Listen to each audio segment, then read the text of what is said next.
Good evening, ladies and gentlemen, and welcome to the Richmond Society Hustings for the 2026 local elections.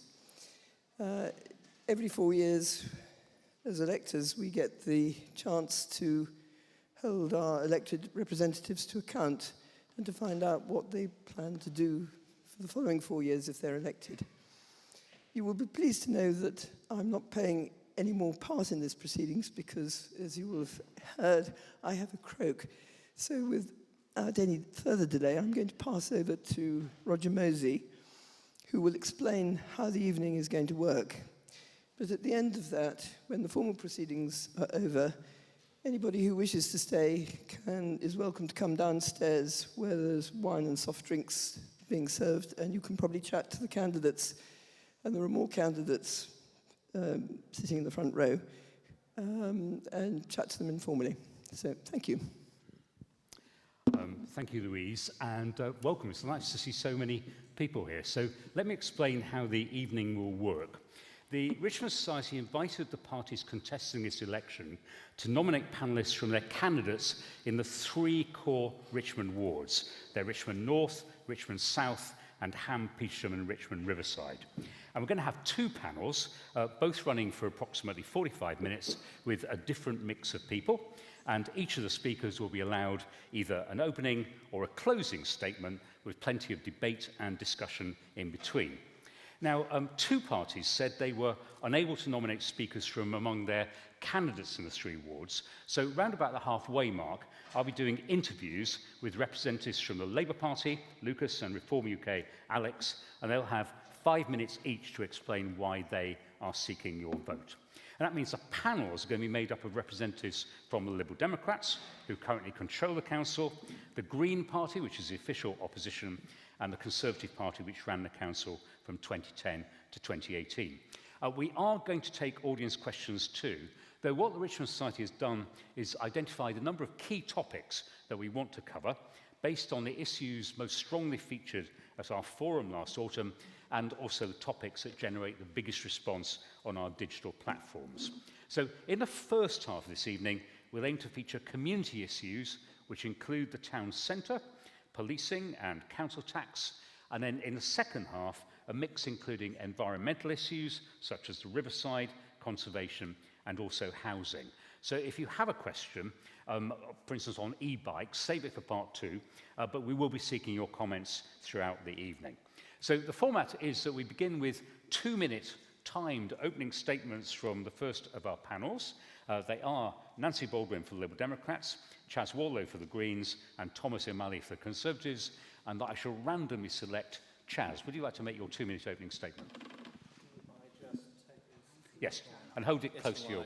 Yeah. It's live. Hello, everybody. Yes, I'm Chas Wallow. I'm one of the Green Party councillors on Richmond Council. I'm currently a councillor in this ward, South Richmond, but I'm standing in this election to be elected in the ward of Ham, Peacham and Richmond Riverside, which is where I live.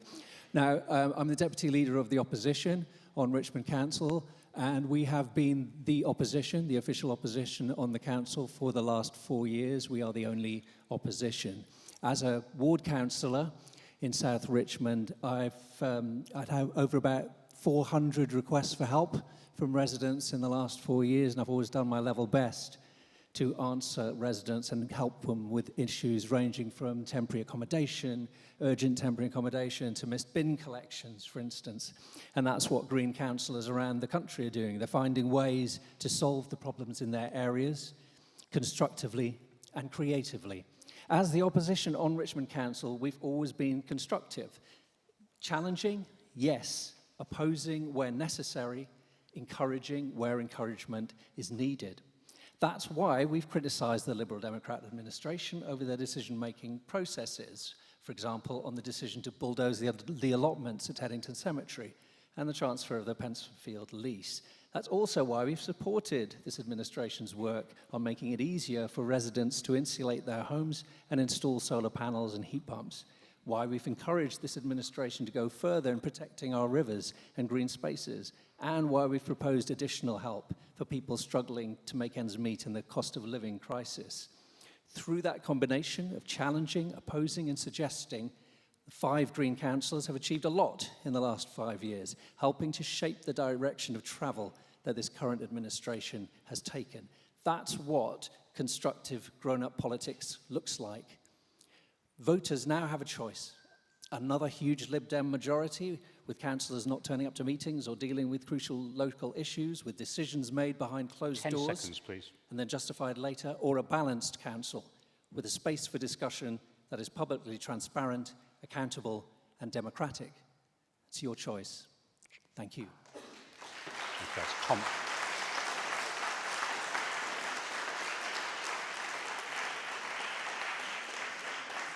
Thomas O'Malley for the Conservatives, please. As Roger says, my name is Thomas O'Malley. I grew up on Richmond Hill. I went to King's House. I worked in the local greengrocer and post office. We used to have those on the hill. And then when I got married and had started having children, we came back to live in Richmond, and I've been back here for about 20 years. I was the councillor here in South Richmond from 2010 to 2018, and then the voters of South Richmond decided by 6 votes that Bill Newton-Dunn should replace me. He looked rather surprised. I would say that if you stand for election, you should develop a healthy respect for the wisdom of the electorate. And in its wisdom, the electorate in Richmond, at the last election, delivered 49 Lib Dem councillors and 5 Green councillors. There was actually a pact between the Lib Dems and the Greens, whereby in some wards, including South Richmond and Petersham, there were 2 Lib Dems and 1 Green. That pact isn't being repeated this year, as far as I know. But a consequence of that is that, with great respect to what Chas has said about opposition, there's been almost no opposition on Richmond Council for the past 4 years. And the thing about that is you get to see someone's true colours. So in those 4 years, the Lib Dems have put up council tax by the maximum amount allowed every year. It's now 40% up from when we took over. We actually froze council tax for 6 out of our 8 years. Councillor allowances have gone up by 60%. Parking charges have gone up massively. So we don't think that the Liberal Democrats have been responding to the priorities of local residents. Coming from 0 councillors, it might be difficult for us to win this election, but I can assure you that every Conservative elected will be holding the council to account. We'll be working to deliver the lowest possible council tax, 10 seconds, please. to deliver extra policing through local police hubs, to maintain our roads. Richmond needs accountability in its council. It needs better democracy. If you value that, vote for the Conservatives.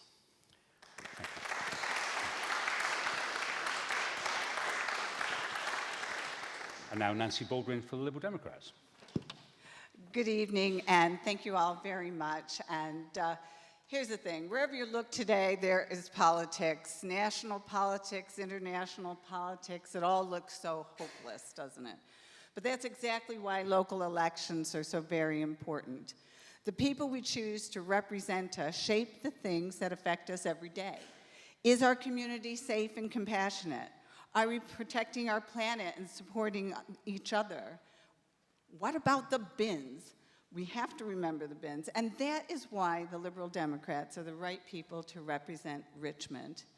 Cleaner, safer, fairer is not just our mantra. It's the principles that guide every decision that we make.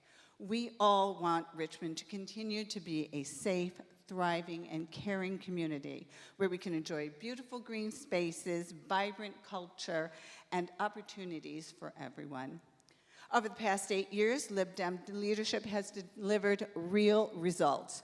We've won awards for our environmental work. Our children's services are rated outstanding, with every school rated good or outstanding, all the while protecting the most vulnerable. So the question, but now, this is the most important thing, and it's so traumatic I forgot, but now Richmond faces a challenge because central government is imposing £29 million a year in cuts to our core funding. And that's a defining moment. So the question is simple. Who do we trust to stand up for Richmond? A team that has already delivered £60 million in savings while protecting services, or someone untried, untested. The Liberal Democrats will keep standing up for Richmond, managing public money responsibly and protecting vital services.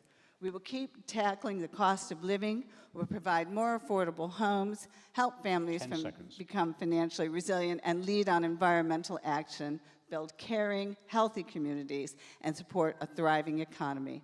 Because we all share this vision of Richmond, and we're all in it together. Thank you.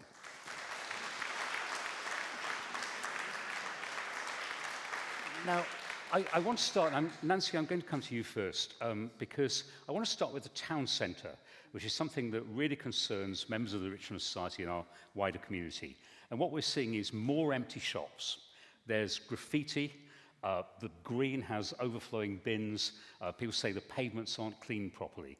What are you going to do in your next term to try to sort out the town centre and George Street?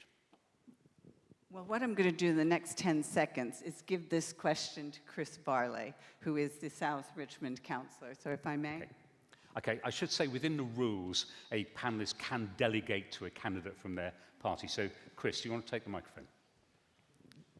Yes, good evening. On the town centre, well, we can't control all the factors that are going on in the town.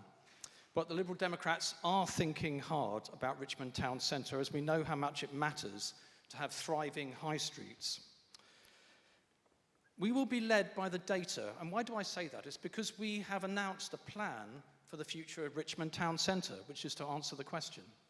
And that plan, being led by the data, is going to have a look at all the factors that people are saying should be addressed for Richmond Town Centre. We are going to propose having an artisan quarter. We are going to propose a cultural quarter. But one thing we're not going to do is send the buses round Richmond Green, just to be totally clear about that. But the data and also consultation is telling us that people do want us to have a look at pedestrianisation of the high street. But it will always be led by the data. I want to come to pedestrianisation as a topic in a moment anyway. But that's fine. In 2022, the Liberal Democrats promised a crackdown on crime and antisocial behaviour. And you promised to support our high streets. And you're going to tackle graffiti and work with partners to ensure speedy removal. What happened to all those promises? Well, certainly on graffiti, there is speedy removal. You report it via the Richmond app, and it's speedily removed. When it comes to safety, Liberal Democrats care deeply about resident safety. It's one of the #1 concerns. And we have made continuing investment in our community safety teams and our park wardens. And we work closely through our safer neighbourhood teams with the police. We fight, just to be clear, we fight the cuts that have been imposed upon Richmond, the cuts which close the counters in police stations. We put in a judicial review about that, actually, to the Mayor of London. Yeah. And so we will stand up for Richmond, and we are doing a lot, particularly on shoplifting and ASB, antisocial behaviour. And our CCTV was instrumental, situated on Richmond Green, was instrumental in apprehending the burglars who broke into the jewellers on a brazen smash and grab. But do you accept that shoplifting is becoming more of a problem, and so is antisocial behaviour? I definitely accept shoplifting is becoming a problem, and it's not unique to Richmond, which is why the police are directed to doing more work in that area, and that's why the BID, the Be Richmond Business Improvement District, are also doing their part as well. We coordinate everything with them as well. Chris, I agree. To get a discussion going, I'm going to bring Thomas O'Malley in now. So if you'd like to pass the mic to him, that would be good. So, Thomas, what are you going to do about the High Street? I have to say I'm going to be controversial here. I'm optimistic about the High Street in Richmond. It's funny, whenever you hear about a store closing or a chain of stores closing, you go down the list and you think, oh my God, our Richmond store, is it going to be lost?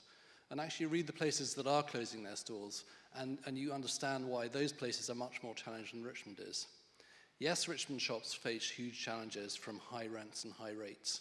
And we all know, living in Richmond, one closes, another opens, and you look at it and you think, that's just not going to survive. Who's going to buy that stuff? But I mean, there is turnover, and we're sorry to see Dickens and Jones go, but department stores are facing challenges everywhere. The thing I am worried about, though, is what Chris just said. They're going to pedestrianise George Street, but they're not going to send the buses around the green. So where are the buses going to go? How are you going to get from St Margaret's or Petersham to the station if George Street is blocked? There's no answer. The Liberals have been working on this for years. They've got expensive consultants. They held a crazy, unnecessary festival in September. Spending hundreds of spending. Nancy, hang on. Thomas has his say. Okay, so people want to hear it, I know. Spending more and more money on this festival, which is totally unnecessary. We've got a perfectly decent Mayfair that's funded by volunteers. We don't need the council spending money to hire security guards and erect things and block the town centre for a day and for more. So people have thought about pedestrianising George Street for years, but until there's an answer about what you do with the transport, it's a dead start.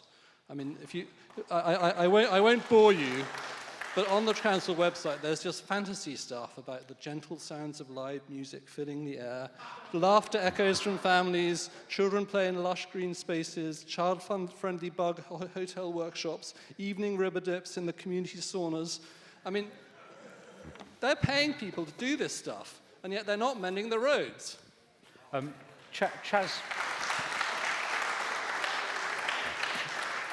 Chaz, we'll come to pedestrianisation. What do you want to do to the town centre? A cheap shot at the consultants there, Thomas. I do think it was a bit of there was a bit of fluff there. There was a bit of fluff there. Yeah, that's true. I actually liked that Centre Stage festival. I don't see anything wrong with it at all. I think, but I'll leave it to Nancy to defend that one. I think it was a completely different aim to Richmond Fair, Mayfair, completely different aim. And I do think something has to change in Richmond Town Centre because at the moment businesses are struggling. And what's the character of Richmond as a place to come and visit and shop? It's a place where there are interesting independent shops, aren't there? It's got some kind of character about it. I don't think they're going to disappear. They are, I haven't even said what I'm going to do yet, and you're already shouting at me. I don't think that, so the real problem is that they're struggling at the moment for reasons already given, business rates, rents, exactly. So those elements have to change too. So there needs to be some big reforms at a higher level than this local council can achieve. And there are also loopholes that landlords exploit to avoid paying business rates as well, things like fake places of worship, things like that. But something has to give here because we're seeing a decline of high streets across the country, and here in Richmond it's the same. There is a decline, and those shops need some kind of support. What that support is part of, and I have to say, fair enough to the Lib Dems to do an exercise of consultation to ask people what they think and what they want to see in what they want Richmond Town Centre to be. But all I hear from people when I talk to them is, oh, it's all going downhill. It's always a negative take on what's happening to local shops. They're closing down. We're just getting more and more coffee shops or ice cream shops. We're getting places of no value. And the whole atmosphere of being in George Street and the Quadrant and trying to, do anything it's so stressful there. It's unpleasant. It's not an attractive town centre the way things are. Something has to change. I'm not saying that we would necessarily just go, yeah, right, tomorrow we're going to pedestrianise George Street, and we're going to talk about that later. But something has to change, and we have to make the whole environment a lot more attractive so that we can support local businesses. But it does need to be working together with the community, absolutely. I don't believe that we should be imposing any particular solution. So that's me. Chaz, one of the national policies of the Green Party is you want to legalise prostitution. And it's said in a newspaper report, brothels could become part of Britain's high street under the Greens' plans. And local authorities would licence such establishments. So where will they be in Richmond? Are you planning to patronise No. those establishments? I'd just like to Roger? know Why where did you're you ask planning that to put question? these brothels. It says, the Green Party policy, particular areas should be is it? designated where street prostitutes can work in safety. So I think that's the key message there, where people can work in safety. Not necessarily in Richmond, because I'm sure it will be unlikely. But because we don't have, I mean, there are parts of London where you do have problems with prostitution, and that would be an ideal way of solving that problem. There needs to be safety around these kind of professions, which they are, the oldest profession.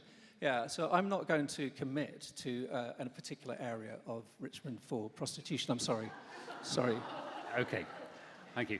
Look, because we've obviously touched on it, I would just say that you can either delegate or you can answer yourself, but you can't do both. I'm taking a different aspect. No, I think I'm going to rule that out of order. If we said something that wasn't correct, we could respond. Yes, but you can delegate a question to a nominated person. You can't both do it and also answer yourself. So I can delegate him to tell him that we had actually said it was going to be David. Yeah, hang on. This is not in order. Okay, I am going to move on because Confused, I'm going well, to as move you are. on because I do want to ask, since it's come up, I want to ask a question in more detail about pedestrianisation of George Street. So on a show of hands, and one Liberal Democrat can show a hand, are you in favour of pedestrianisation? Chaz, you said you might look at it, but is it something you're in favour of? I am in favour of it, but obviously we have to do it in the right way. And Chrissy- that might mean some further consultation and work to work out how you would do it. It might be semi-pedestrianisation, might not be full pedestrianisation. Thomas, are you in favour of pedestrianisation? I'm against it. I don't think there's a solution that makes it work because it's a travel bottleneck. Find the solution then. Either Nancy You or find Chaz, the solution. Either Nancy or Chris, but not both. Are you in favour? I have to say, and I'm not giving away any secrets here. I'm about to say, and if you would not be quite so impatient, I would say, at the moment, I want to see the data. I'm trying to remain open-minded about it because I don't think it will work, but I am willing to allow the data to speak. I'm willing to talk to people and hear what they have to say, and I'm willing to be convinced. And I think that's the Lib Dem way, is that we're going to listen to you and see what you have to say. It's certainly my way, that I will be happy to listen and see where the data takes us. Does anyone, have we, with roving Mike is somewhere, is this about pedestrianisation? Okay, so the gentleman there in the blue top. So a question on pedestrianisation, please, yeah. Points. Firstly, let's go back to what we did in Twickenham in Church Street. Can anyone in this room say anything other than the fact that it has been a roaring success for every single trader? What does that tell you? It tells you that traders want people to be able to access restaurants, shops, and bars on foot. They do not want to be stuck in horrendous traffic, all right? And secondly, there are people, Tom, and others in this room that clearly oppose it, right? Because they want to drive their cars everywhere. People who are elderly, people who are vulnerable, people who have very small children and buggies do not want to get mowed down by an Amazon driver driving at great speed or a Tesco driver running late for their delivery. There are consequences if we carry on this way. Okay. Can I ask? Another question. Anyone else on pedestrianisation? Yes, gentleman in the check shirt there. I just find it hard to understand, after 8 whole years that pedestrianisation's been an issue, that you don't have an answer to it now, and you just want to look at the data. So I think the Liberal Democrats have had their chance there, and let's move on from that with pedestrianisation. So you've had 8 years, and you haven't done that. And it seems like that's a past thing now. That's it. Nancy, coming on that? Yeah, I'm having a really hard You need to get the microphone. Yeah, but I just, okay. You've First had of all, the question was you've had 8 years to look at the data, so why can't you give an Well, answer? we've only started collecting the data in the last 2, so I'm sorry. When we started doing the specific project around the town center, and that's when we started looking at specific data. But as I said, my own gut feeling, my own personal feeling, having lived here for 40 years, is I remain to be convinced. But that's the point.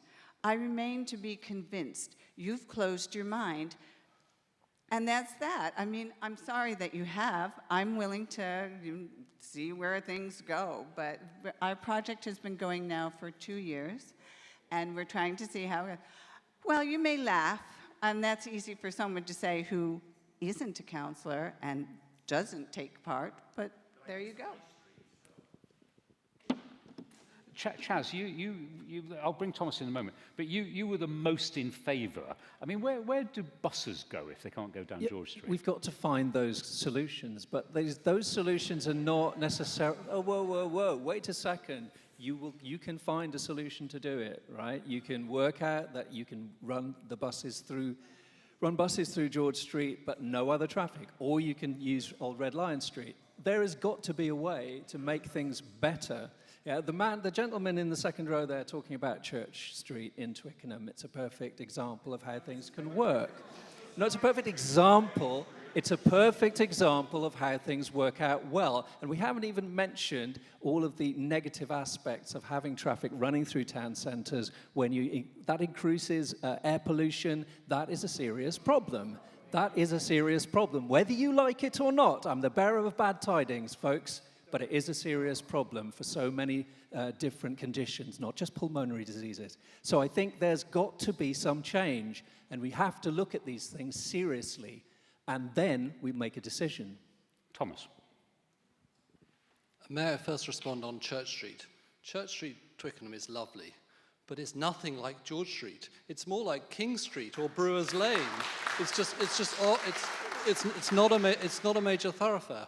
And as for this crazy idea that we were just making our minds up for 2 years, August to October, data gathering initial engagement. January 2024, town centre engagement study, first thing they pay for. April to late 24, developing a vision.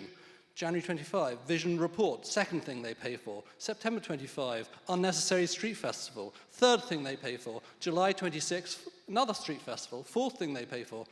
Have you made up your mind yet? Well, hang on, Nancy. You need a microphone. Let me ask you a particular question as well. First of all, I would like to say to everyone in this room, I wear hearing aids. And as that is a disability, I did not hear a single thing that Thomas said. And I'm sorry, I can't respond to something that I can't hear. You gabble, you talk very softly, and you put the microphone so far away that no one can hear. So I'm sorry that you're so incapable of getting onto it. Now, I'm sorry, are you making fun of someone with a disability? No, I'm just joking. Go ahead. Okay, let me ask you a specific question. Yeah, please. Why have the Liberal Democrats implemented many of the most contentious traffic schemes, such as a Q road cycle lane, using emergency traffic orders, which means that consultation occurs afterwards and it's often too late? Well, in the case of the Q road bicycle lane, there were plans to do that just before COVID hit. And there were plans to do consultations and everything else. And then COVID happened. And we realized that people were going to be using the bicycles more and more. And that's why it went in on that basis. We have since talked to people, and it is from all the stuff that we have, it's being well used. And it is part of the plan that we agree. We're an environmentally friendly party as well. It's part of getting people active, healthy, making sure the air quality is better, giving an alternative, a safe alternative for using the roads. Because the roads aren't just for the cars, they're for the people too. So that's why we've done that. And I think just mopping up the point that people were trying to say, if people vote for you in North Richmond, you may or may not support pedestrianisation. And that, I think, is a scepticism from some people in the audience that you've had quite a long time to think about it. But you may or may not. I hear the point that we've had quite a long time to think about it, but there's been a lot of other things that have come along the way. COVID, I'm just saying. COVID was a bit of a distraction. A few of us were busy. Then there was the cost of living crisis. Oh, well, then there was a cost of living crisis, which Liz Truss very carefully gave to us. Thank you very much. And we've been dealing with that. We've had to take £4 million out of our reserves to deal with that. So we've been a little busy. And in all of this, we've been looking specifically at what do we need to do to make Richmond a more vibrant place for people, for businesses, for the environment as well, for all of these things. And as part of that, we've instigated a series of projects, Richmond Town Center project being one of them. Okay. Could we have gone sooner? Maybe. But this is how we've done it. Okay. Now, I want to bring in a slightly different topic, but still Town Centre, Paul Velouet, who is there wearing the tie. If we can get a microphone to him. So, Paul, would you like to ask a question? Not about pedestrianisation, thank goodness, although I lived for 25 years in George Street, so speak with some knowledge of George Street, now living in St Margaret's. But I think if you live in a street, and you know it pretty well, and I've been a sceptic for the last 40-odd years about pedestrianisation. It's been tried by the Conservative administration, the SDLP administration, and by the Liberal administration. And for all the consultants, can you move to a question? Happened. The key question, though, is about public transport, specifically the future of Richmond Station. And my question is, if elected, would the candidates support the present administration's formally adopted project in the Richmond-upon-Thames local plan, which was only adopted in October of last year, site allocation 25, for decking over and redeveloping the presently open areas of Richmond Station above the tracks and platforms, for potentially tall buildings of 7 to 8 stories for primarily office use, including, quote, a landmark building. This highly questionable policy was robustly defended by council officers and consultants at the formal hearing into the plan some 18 months ago, and challenged by some of us in the local community. Okay, so what is the position of local councils, prospective local councillors, on this highly, highly contentious proposal in the local plan? So, Nancy, did you get all that question? The question is, do you support building over Richmond Station and potentially putting a building 7 or 8 stories high over Richmond Station? So we'll give you the first response on this. You need the microphone again.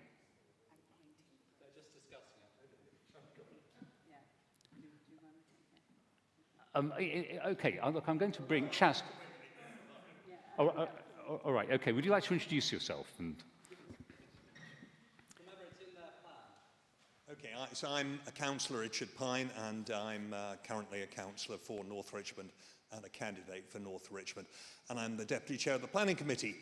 But this idea has not come before the planning committee, and all I can say is I think I would be very surprised if my colleagues on the planning committee were to endorse it and approve it. One of the key things about the whole issue of very tall buildings has been, for example, when we look at the Manor Road development, the potential development on the Homebase site, one of the things that we've been doing in North Richmond is working hard with the developer to reduce the height of a development of that size.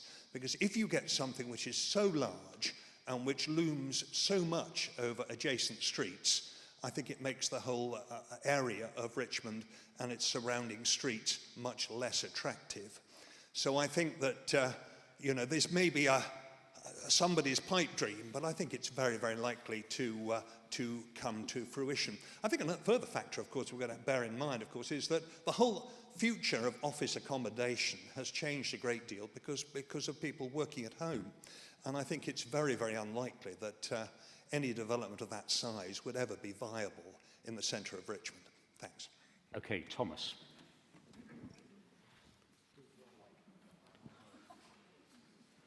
The trouble is, it's not somebody's pipe dream. It's in their own officer's document. With the greatest respect to Richard, he's paid, forgive me for being direct, £30,000, I think, to be deputy chair of the planning committee. Okay, forgive me. Okay, I'll get the number later. Yes, your colleagues are paid £30,000. You're obviously not paid so much. Maybe that's why you don't know the answer. Forgive me.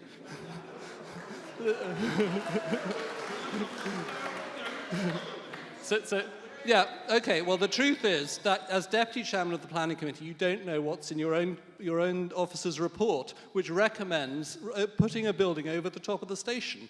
I sat on the planning committee when there was a similar thing at Twickenham, and I was devastated that in the end that large building was built, and it had to be built in the end because the hotel had been redone and it was stuck next to it.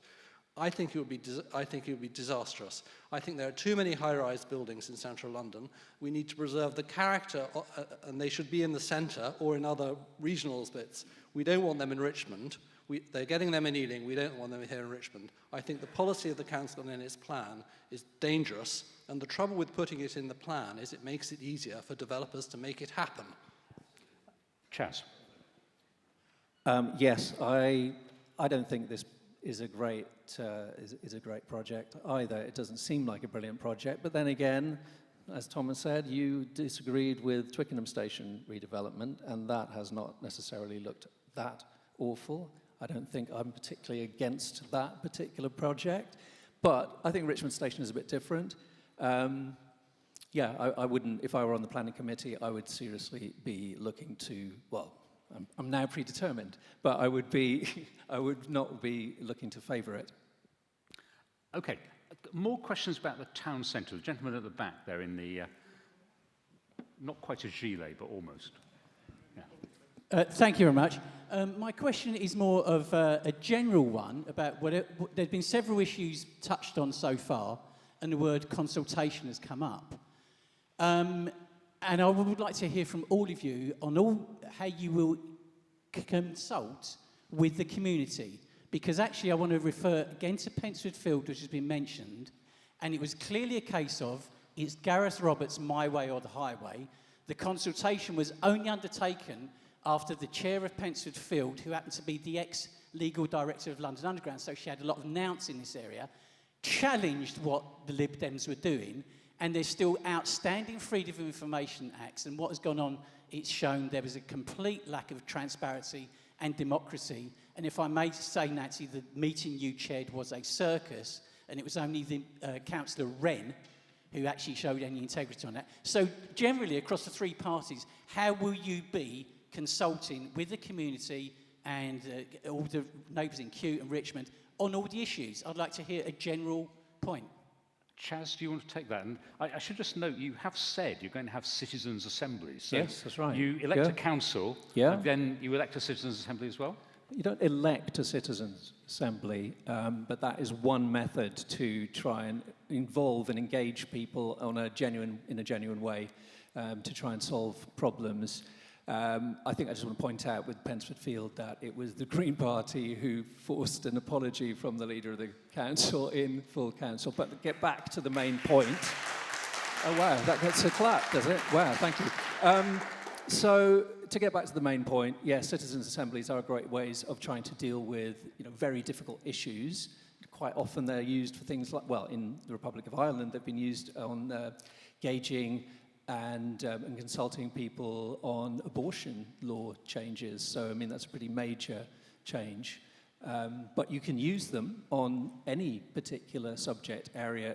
They've been used for transport issues, like building a transport strategy. They've been used for climate, in particular, for national climate change citizens' assembly, which was very successful. And unfortunately, then COVID came along, so it was slightly derailed. But that is certainly one area that we can it's one tool in the toolbox. Okay. Nancy, are you going to consult better? Was that the question? Will we consult better? Okay, because I'm so sorry. I'm really having difficulty. The answer is yes. We always do consult. We have an entire series of ways that we talk to people. We have our community conversations. That's where we get the wards together, and people can come and ask any question they want of their ward councillors, and we have lead members there as well to answer questions. That's one way. We also run very much larger community conversations. We had one in here not long ago, actually, where, again, all the lead members are here. All members of the community can come and talk to us about what it is that they want and what they're hoping for, and to complain about the things they think aren't going terribly well. In terms of actual physical consultations, we do those for each and everything that we do. Can we? Okay, I'm going to push back at you because that's not true. That is not true. I'm sorry. Did I? I'm sorry. You said unless you've been pushed. You only consult when you've been pushed into it. No, because it's a regular part of our process with everything. But did I hear you say? I didn't hear all of your thing.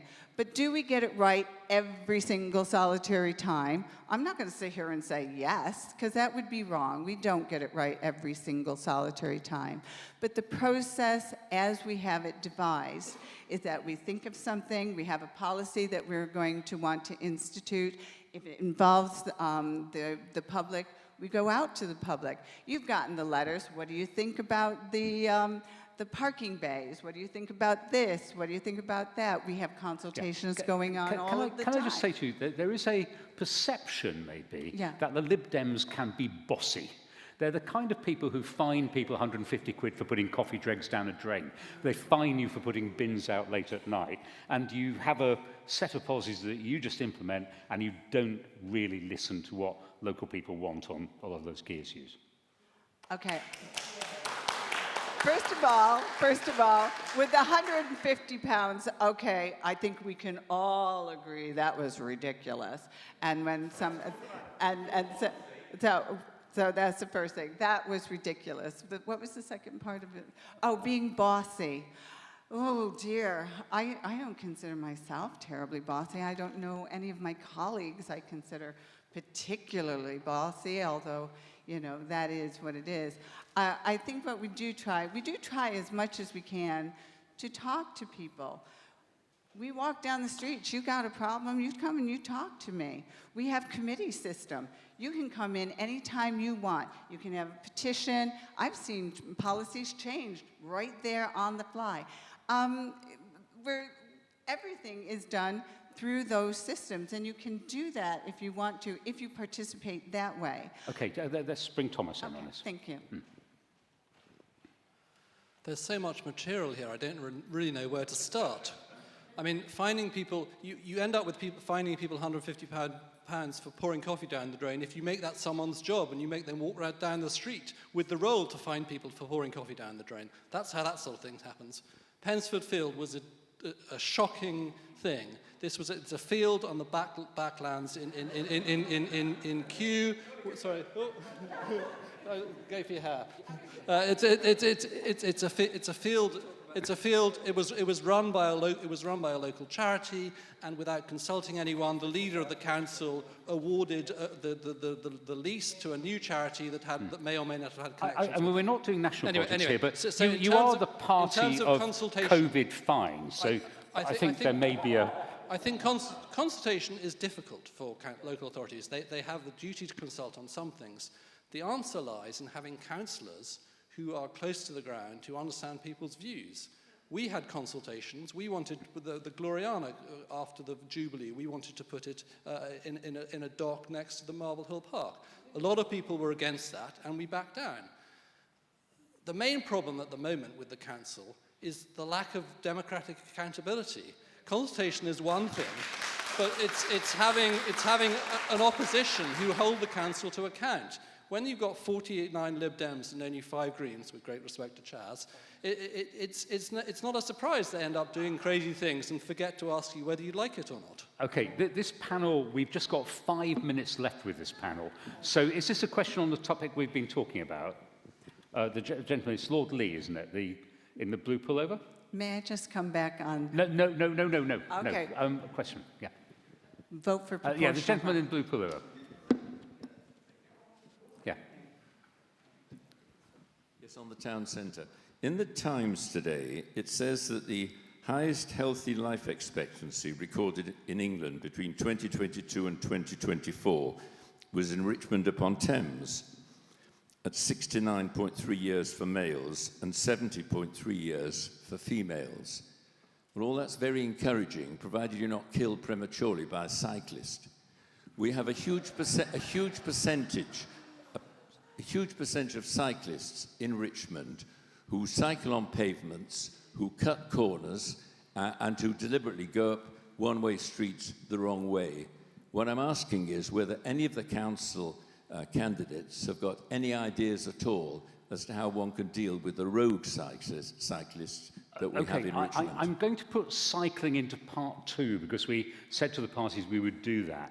So in the couple of minutes we've got left, I just want to ask a big question about council tax and what your plans would be if you have sway over Richmond Council.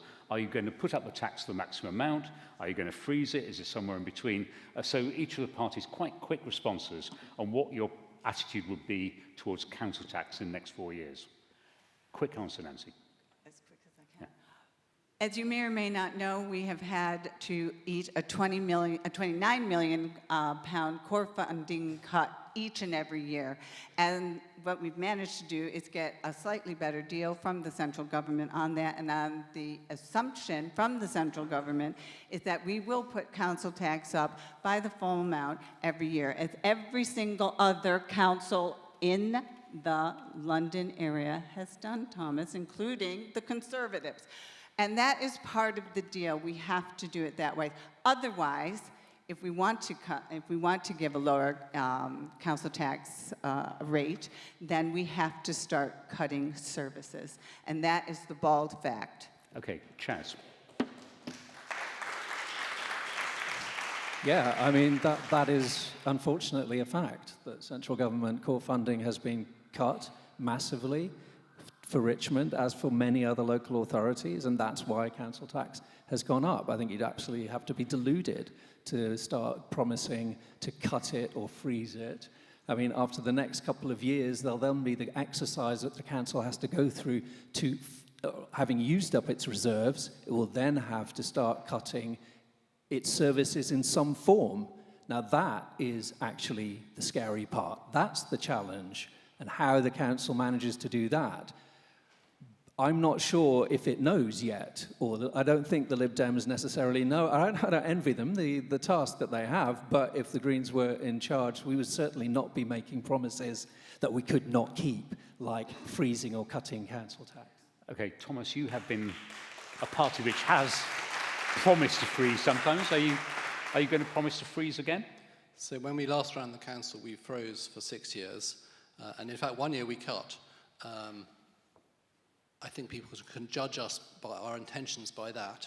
But we're not saying that now. We're saying we would keep council tax down. Yes, there are challenges facing local government at the moment, particularly local government financing. It's not true that every council this year has gone for the maximum. But the thing is, if you've got, when you didn't have to, you went for the maximum. So before the storm came, you weren't fixing the roof. And now the storm is coming. Forgive me, I didn't interrupt you. Now the storm is coming. You've already got it at up 40%. And the only way is up, up, up. I mean, people can judge what's happened in the past 8 years with the Liberals, up by the maximum almost every year, up by the maximum every year for the past 4 years. What do they think is going to happen now? Or do they want a Conservative council that has a record of keeping tax down, that cuts costs and maintains priorities? Or do they want the Liberals going up, up, up every time? It's a big topic, and we will come back to it in part 2. But we are now at the end of the first part of the panel. So could I thank Nancy, Chaz, and Thomas very much indeed. I'm sorry. Could I invite Alex Starling and Lucas Spencer to come up now, please? Lucas, do you want to come up as well? Alex, if you want to go first and come to this chair, and Lucas on the...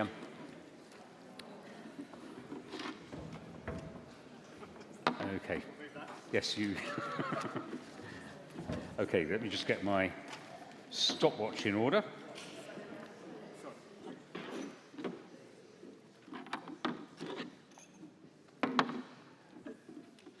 Okay, so Alex, you need the microphone.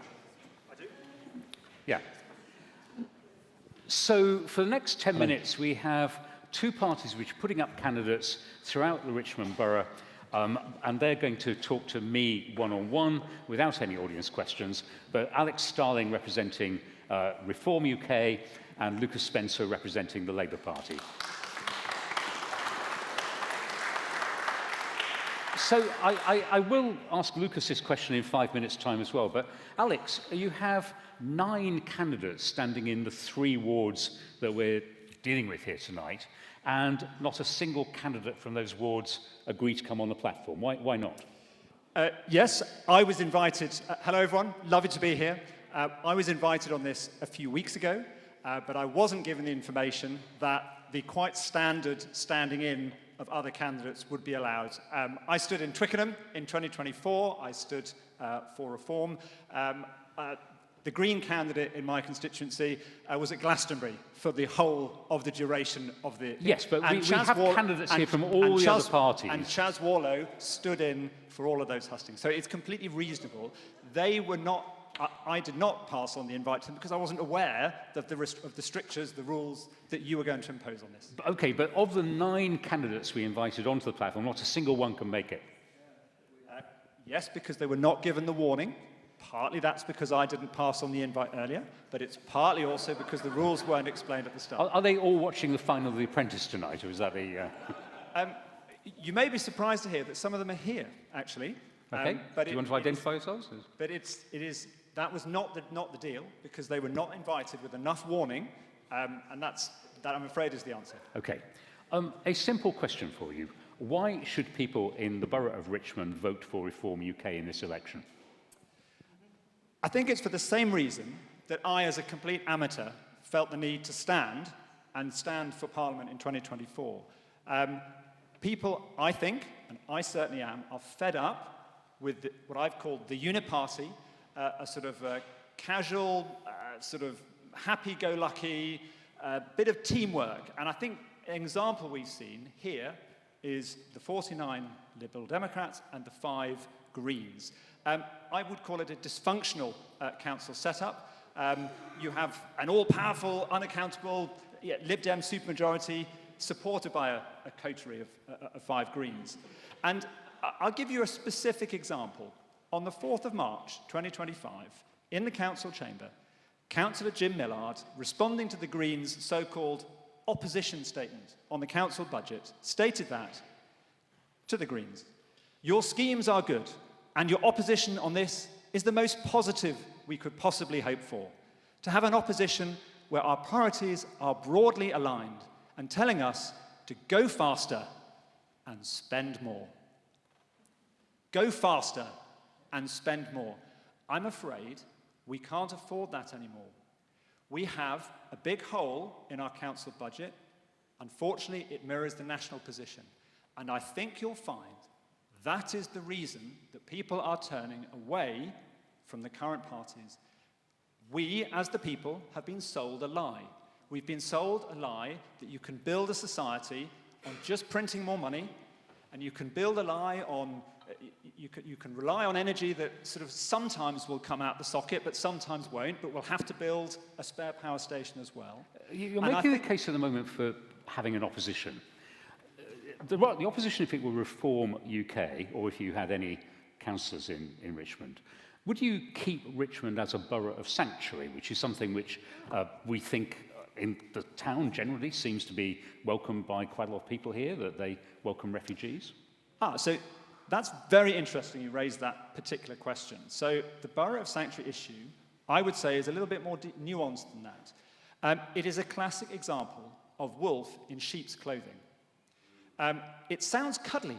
Let's be nice to people and be good Samaritans. Now, this is the anniversary of the day that the Goya was sunk in 1945. And my mother was almost on that boat. And she got away, and she, as a legal refugee, came to the UK eventually, well, back to Denmark, then resettled in Germany, and then came as a legal immigrant to this country and has paid taxes for about 60 years. The trouble is, yes, precisely, and illegal immigrants... No interruptions. Thank you. And that is precisely the point, that illegal immigrants and and economic migrants that are being brought in illegally are jumping the queue, and they are stopping people coming in who want to contribute. And there's a fundamental issue that, we want people to come here, but we do not want it to be uncontrolled, and we do not want it to be explicitly sponsored by total open borders funders. And that is the issue with Borough Sanctuary. It is a wolf in sheep's clothing. It is not the nice thing you think it is. It is fundamentally So to be clear, you would scrap the Borough Sanctuary? I think the Borough Sanctuary, I would look at I will provide robust critique, robust challenge, and I would look at who the funders are. And if it turns out that the label on the can does not match what's inside, I would scrap it. And I would instead set a standard that is good and right and supports local people and supports legal immigration and the ability to have space to give people asylum that deserve it. And I would absolutely scrap the Borough Sanctuary, which ultimately doesn't differentiate between someone who is fundamentally a criminal, might be a rapist, might be goodness knows what. It's very, very, very important to... It's not rubbish, it's actual facts. There we are. I've answered your question. Okay. Alex, thank you very much indeed. And if you'd like to swap chairs now with Lucas, that would be very appreciated.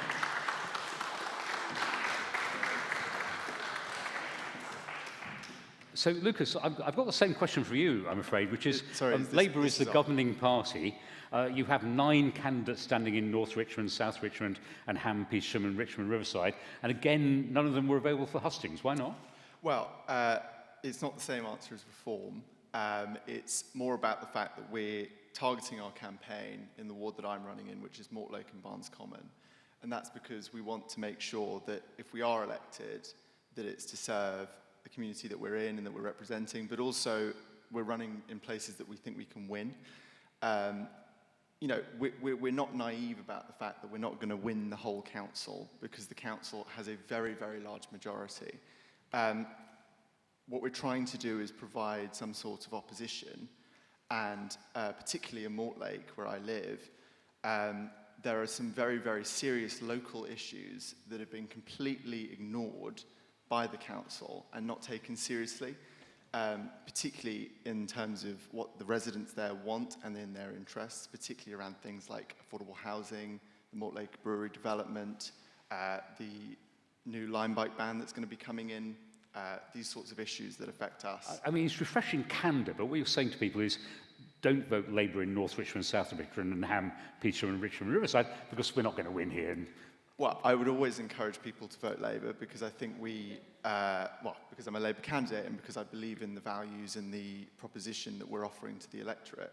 But we have to be realistic about what we can actually achieve locally. And getting councillors only happens if you run good, proper campaigns. And at the point we're at now, we're not going to run good, proper campaigns that can win if we're running in lots and lots of wards across the borough.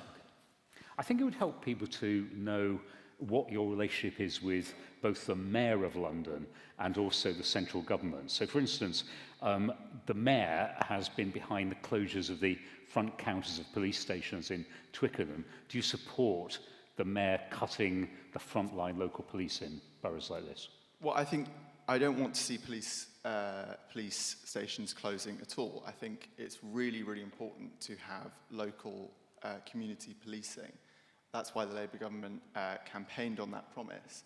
And then took it away. Well, if you look in, I think if anybody, any party was the mayor at the moment, there would be police cuts, because the budgets have been massively constrained after the last 14 years of austerity. But at the same time, it's up for the local people and the residents and the parties here to campaign to make sure that we're fighting our corner and getting what we need for our communities. That's what we're here for as local representatives. And the fact is, you look in Labour-run borough in Merton, they've managed to save their police station there in Wimbledon, which means that they're one of the only boroughs in London to have 2 police stations. Now, while the counter has been closed, it is better than the whole police station going, and that's because of the connection that local Labour Party had to the mayor, but it also was because they fought very hard to keep their local police Okay, station. now, I mean, the other thing which we heard in the first part of the discussion is that central government is taking money away from boroughs like Richmond and giving it to areas where, in fairness, they think there is greater social deprivation. So again, is that something you support, money going out of Richmond and to other parts of the country?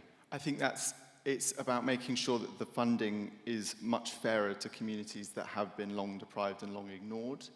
It doesn't mean that the impact will not be felt here, but the idea that you have to raise council tax and you have to keep raising council tax again and again and again is not, I don't think that's completely honest with people, because lots and lots and lots of boroughs across London are having the exact same issue. Again, I refer to Merton, which have frozen their council tax for the next 2 years. It's a Labour-run borough. They've frozen it, and it's already hundreds of pounds cheaper than the council tax here in Richmond, which, again, is £1,400 higher than in Labour-run Wandsworth, which has also not been raising their council tax and has one of the lowest in the country, and is £1,000 higher than in Hammersmith and Fulham, which is also Labour. Okay, a final question for you about the national government's policies. Are you, like them, like Rachel Reeves and Keir Starmer, in favour of a third runway at Heathrow?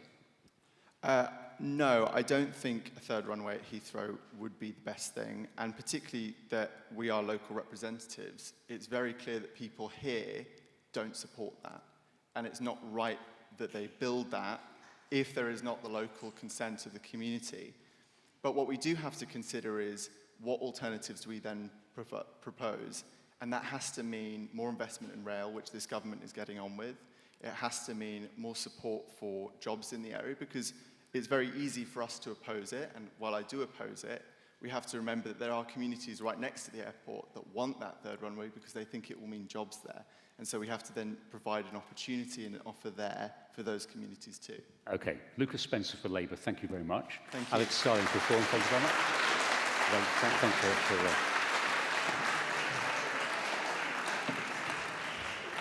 So we'd now like to invite the second panel to come to the stage. We should say, as a bit of sort of folklore, we discovered that the Labour candidate was taught by one of the Tory candidates, so that's why they were socially exchanging. I think you're here actually. So I think your orange name plaque has just moved along a little bit. So right, okay. I think we've got glass advice here, so.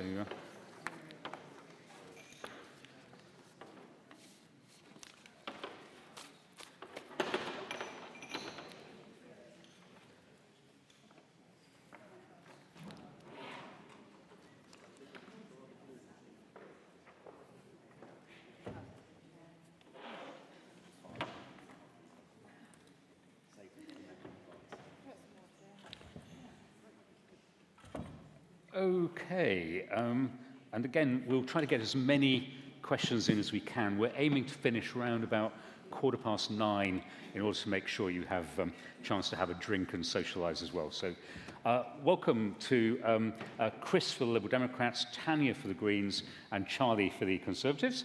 And we're going to talk mainly about Riverside, environment, housing, and we'll take the bike question in this part as well. Can I start with a show of hands? Of the three candidates, can you put your hand up if you think we should be building more social housing in Richmond? Can you keep your hand up if you think it should be in the ward you're standing in? Okay. Good. Chris, let's look at the housing issues then. So we know there is a chronic shortage of housing in Richmond that's affordable. What plans do you have in the next 4 years to make housing affordable, even if that means we've got to build in areas that some neighbours might not be keen on?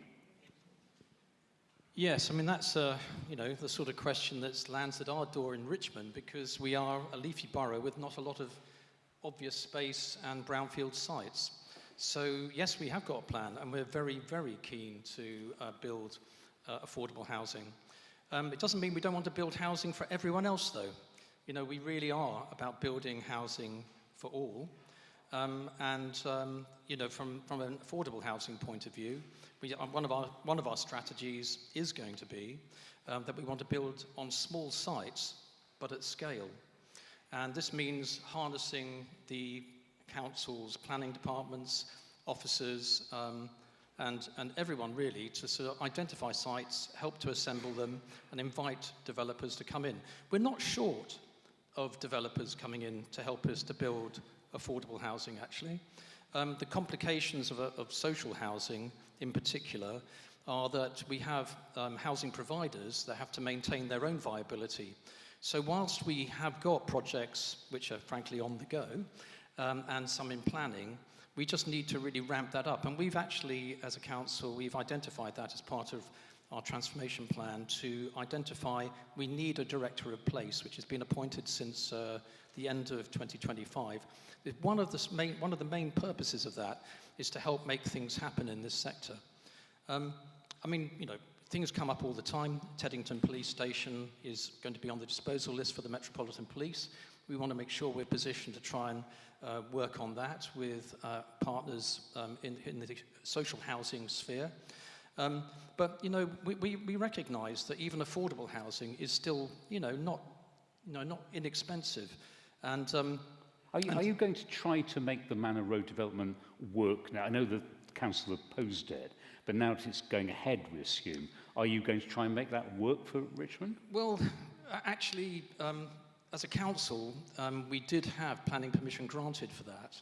And the Mayor of London, our lovely Labour Mayor of London, had it called in and opposed it. One of the challenges going back is that there is a scheme, actually, which has been agreed at Manor Road, but the developers don't want to develop it, don't want to build it, because they just can't afford to do it. Because since the Mayor of London halted the scheme, it's made it very difficult for them to do, because there's a reference to viability in housing development.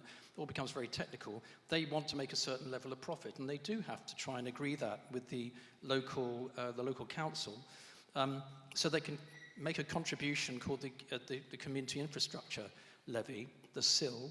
And, you know, we felt that there was a development that could be done, but the halting of that development meant that it's become more expensive to build. So the developers sold on the site.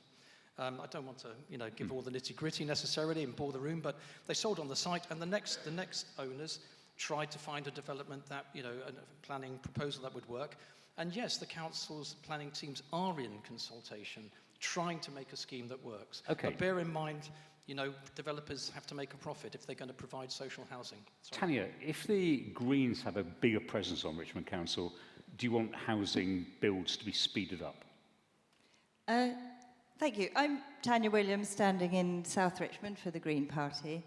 Yes, so the Green Party is very much for affordable housing in principle and in practice. Richmond Borough has one of the worst levels of empty housing of all the London boroughs. And we feel it's a very simple option to repurpose existing properties which are vacant or void and use them that are already in the council system, if you like. So not having voids for as long as they would be.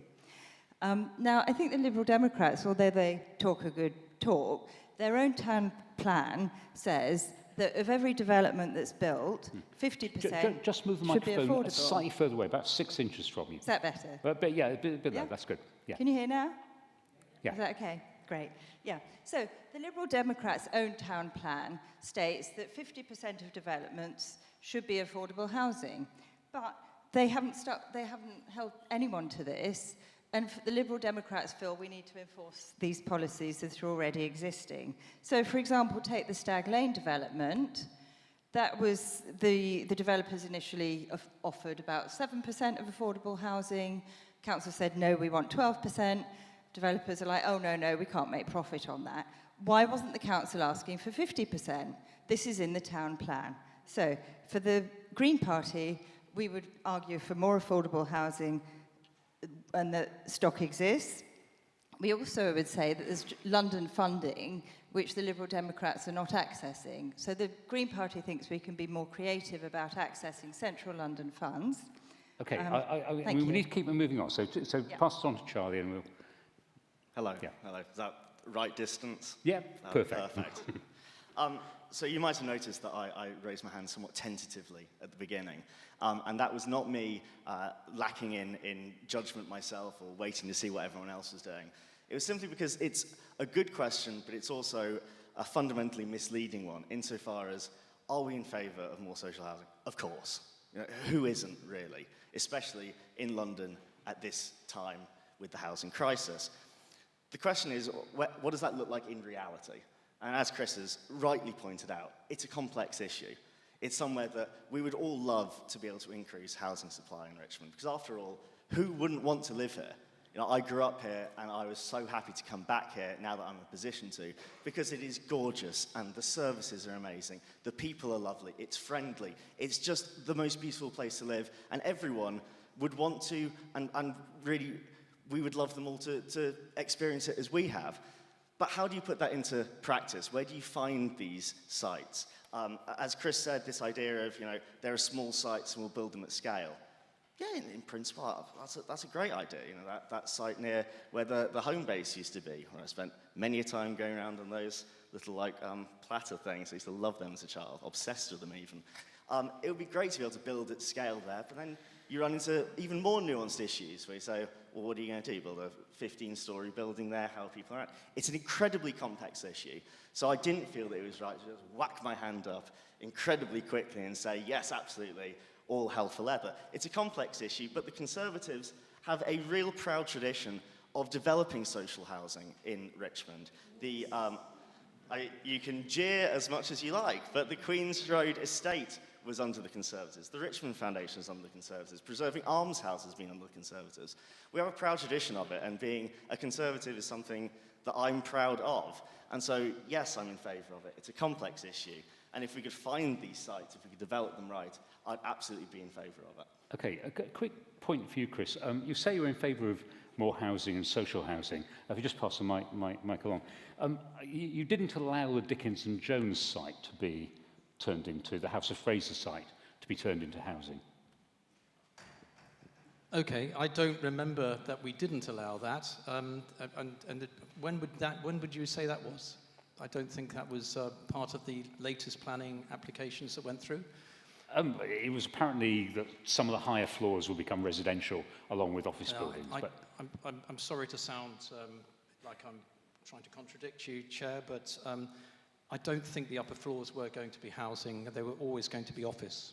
Okay. One of the controversies was on the top floor, and that it was going to be hospitality, and that was controversial because of the very important nature of the green and preserving the amenity of the green and the dark space there. That did provoke quite a lot, but it's ended up being office space for an amazing European organisation. I sometimes wonder now whether we're the London Centre for Chocolate because we have so many chocolate shops. I just want to make a small point of correction. I don't want to be too argumentative on this, but we do access all grants that are available. All grants that are available, we do access them, and we try to make it possible to build these schemes. And that's one of the reasons why we're able to work with with housing providers in the social sphere. We've got Meadows Hall in South Richmond, which is imminently going to be starting with spades in the ground there. And that required contributions of grant from not just the Mayor of London, but also from Richmond Housing Grant. I realise that it's very complex area, housing, and I'm lead member for it. And I do know the ins and outs, and I don't want to pick on other candidates who, understandably, wouldn't know the detail.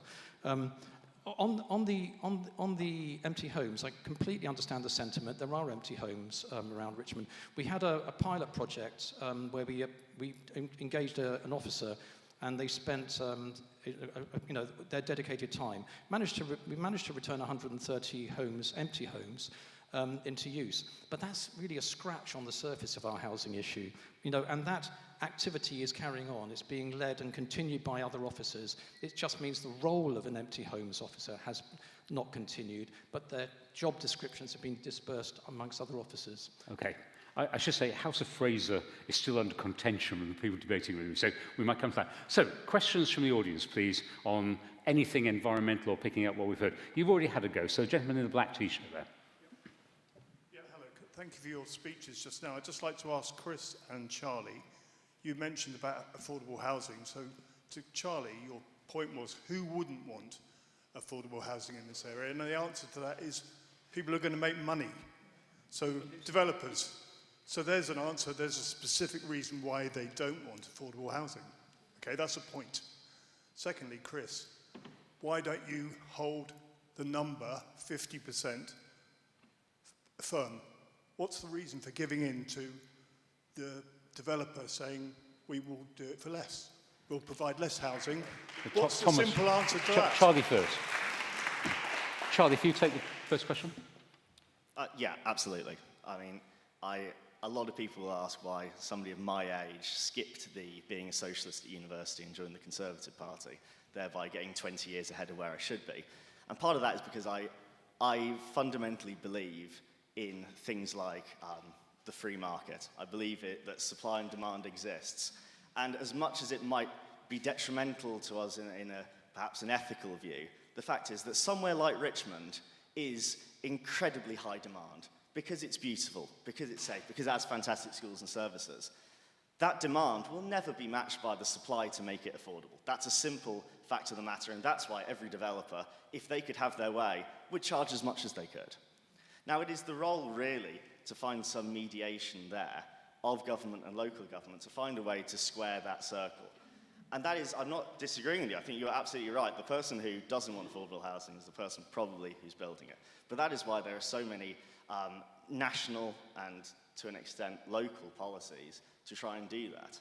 And that's the role of the local government, is to push that and to make sure that we are kind of fulfilling our needs and our demands for cheaper housing. And I think that's maybe answered your question. I saw a couple of nods. I'll take that as a success. Yeah, okay. Tanya, do you want to come in on that? Yeah, thank you. I think your point's very well made, actually, that it's developers who don't want affordable housing.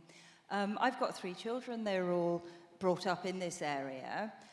From my mother and baby group, I lost a lot of friends because everyone moved out of town. They couldn't afford to raise their children here. Somehow my family clung on by its fingernails and we're still here. But I don't know what my friend's vision is. If there's no affordable housing, where are our key workers going to live? Where are young families going to live? You'll end up full of old folk. And I don't see where the school pupils are coming from and people who lead regular lives. Okay, Chris, specific point you were asked. Yeah.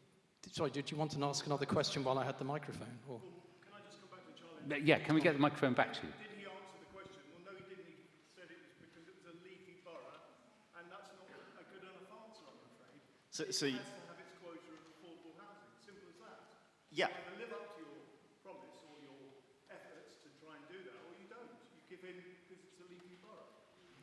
Well, no, my point about it being a leafy borough is simply just an explanation as to why there is such high demand, and high demand in a leafy borough that is penned in by a river means that there is not, unfortunately, unlimited space to develop as much as we want.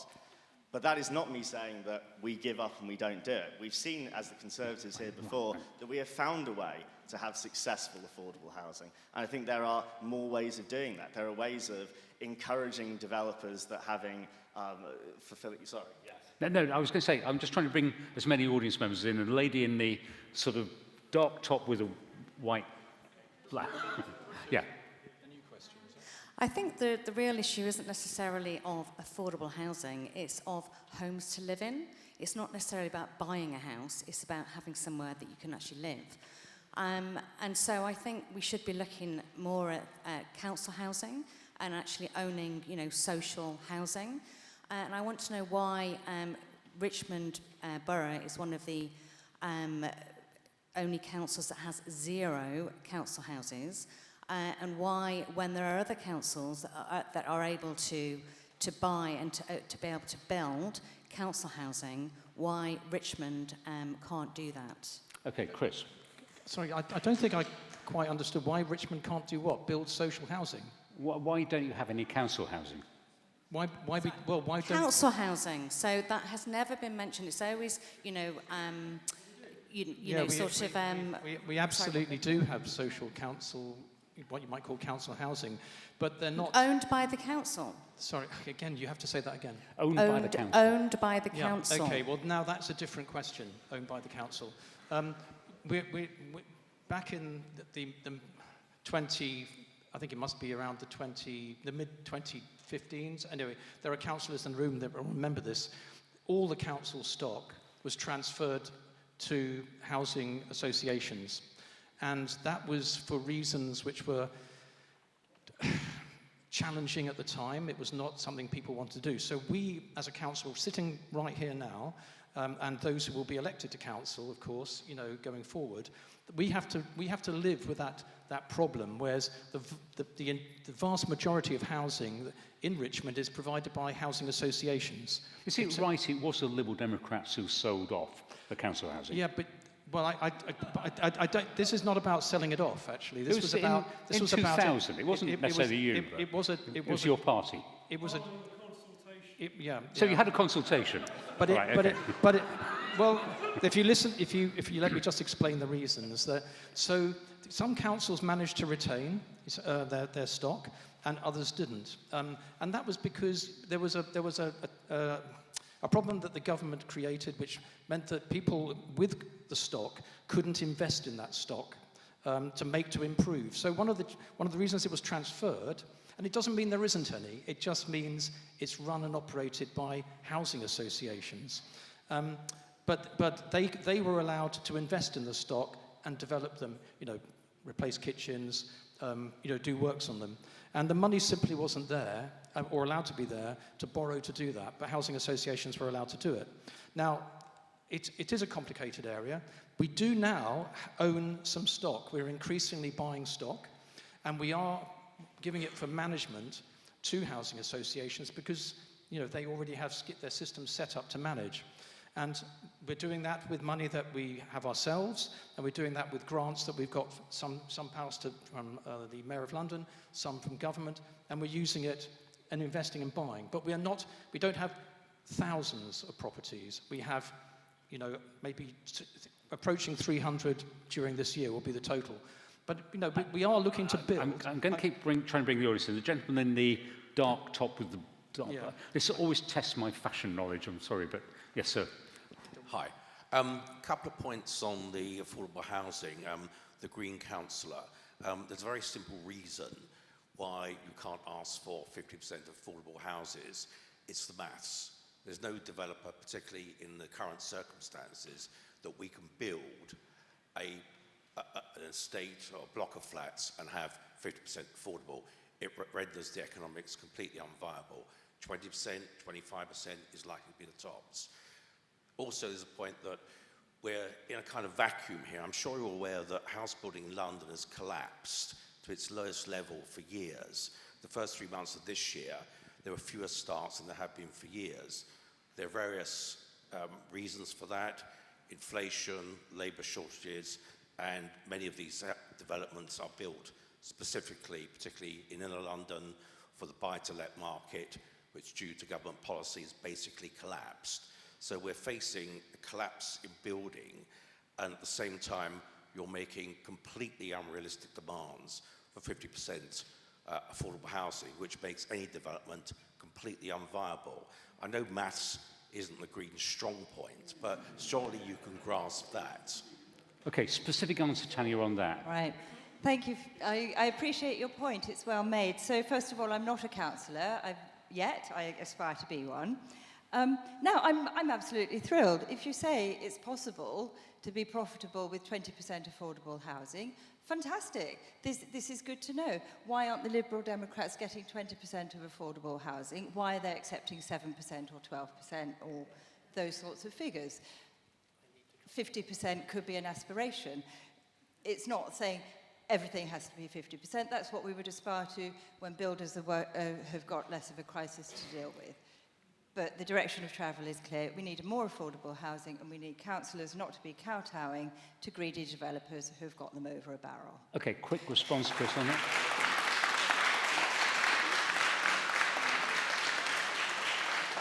Quick, Chris, and then I'll bring you back in. Your point's well made, sir. You know, the projects have to be viable for developers, but we understand that, and we realise it's a challenge. I don't agree with the figures that's been quoted. You know, we can go back and look at the details afterwards if you want. But the reason why we are looking to have a project to develop small sites at scale with socially orientated developers is because they want to build 100% affordable housing on those sites. And we understand why developers come in with their money and they want to make their profit. It's absolutely understood. But we want to actually turn that around and work with the developers even more that in the social housing sphere. Just to your question at the back about renting, yes, I mean, it's all the developments which we will be pushing forward are all about rental. They're all about whether it's a London affordable rent, whether it's on intermediate rents, whether it's rental to attract key workers into the borough. And we will introduce in the next administration a Richmond affordable rent as well. Okay, a quick response, Charlie. And then I want to go into questions not about housing. So, Charlie. When it comes to how we negotiate and how we decide with developers about the affordable housing share, I think part of that is to remember the strength that this council should have, which is the confidence in itself and in Richmond, and in believing and knowing that this is somewhere that, as much as the developers probably have fantastic negotiators who play hardball and make it seem like, well, we'll just go somewhere else, this is somewhere that they want to be as much as anything. And really we can use that to play harder ball with them than perhaps we have been doing. But to the point about renting, my family moved here before I was born, when they were only slightly older than I am now. And they lived on Albert Road and lived amongst a fantastic collection of people. As I think a nurse next door, a few doors up was somebody at the BBC.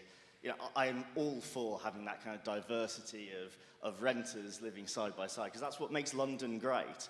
And we should be looking to do that so that future generations can grow up with the eclectic mix of children as I did in Richmond, and that's what makes it so great. Okay, questions from the audience now, and we'll keep them going quite fast. We've got about 15, 20 minutes left. I'm going to go to people who haven't asked questions or aren't candidates. Gentleman in the grey top there. Thank you. I spoke to my colleague in the city earlier today. He lives in Romford, and Havering could possibly get a referendum on rejoining Essex. There is an identity in Havering that they are sometimes more Essex than Greater London.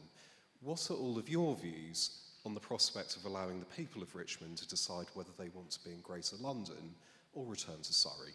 Thank you. Or in the case of Twickenham, return to Middlesex, I guess. But anyway, quick answers on that. A referendum on getting out of London. Chris? Okay, well, I have to say I haven't heard that there's a desire to do that.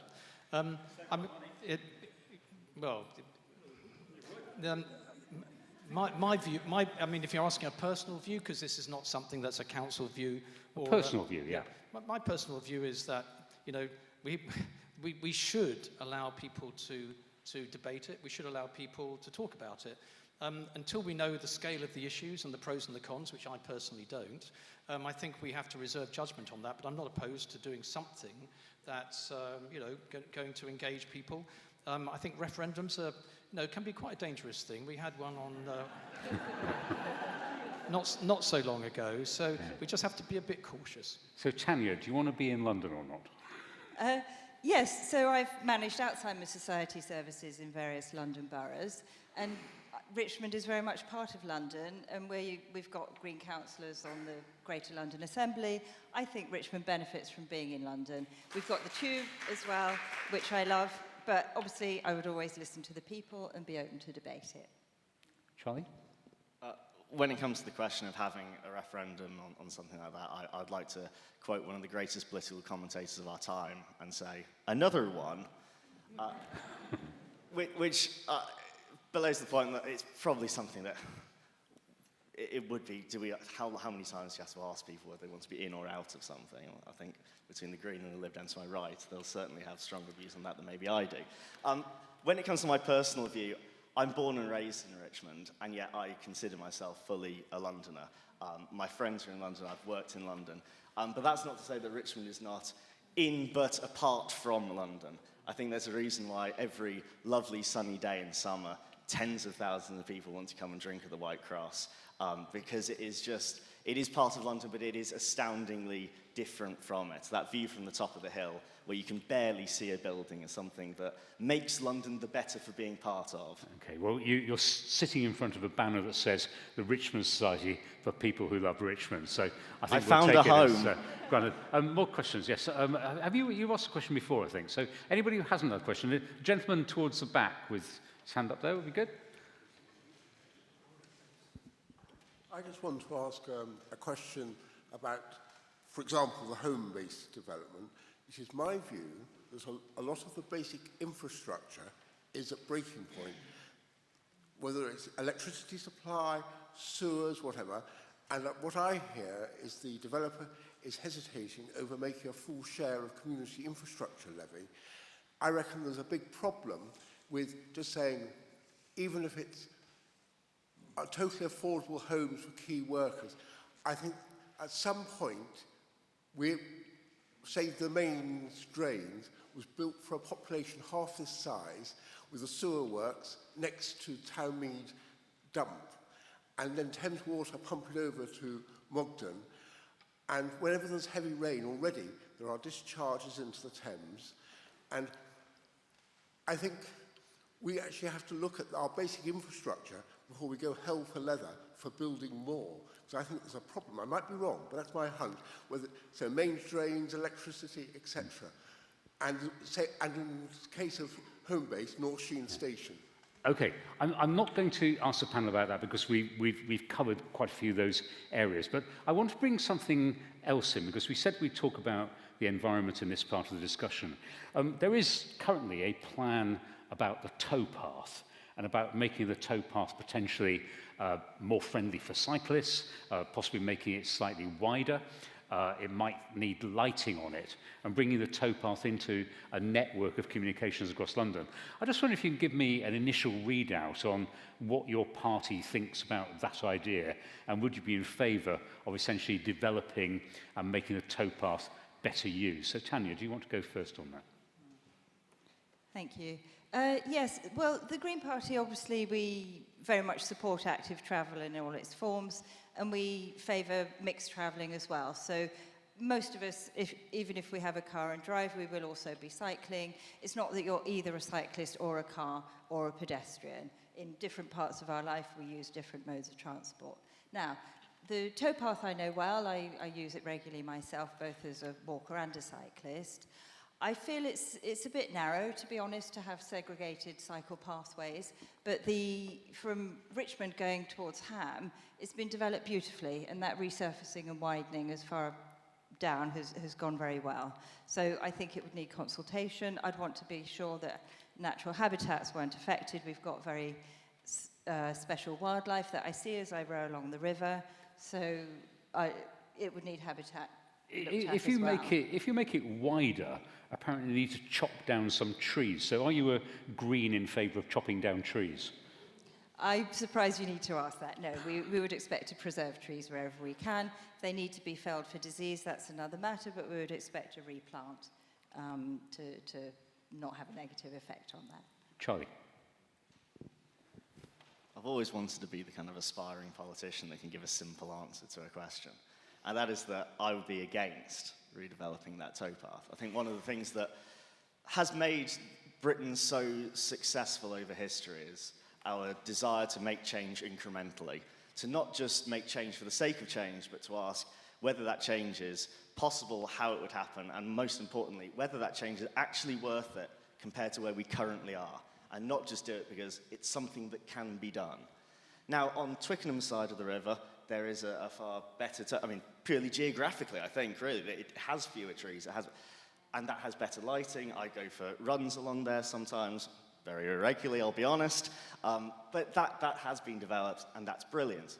On the Richmond side, I just personally don't think that it's worth developing in the sense of, would that be better than having the trees, having that more natural feel, having that protection for the wildlife that's there?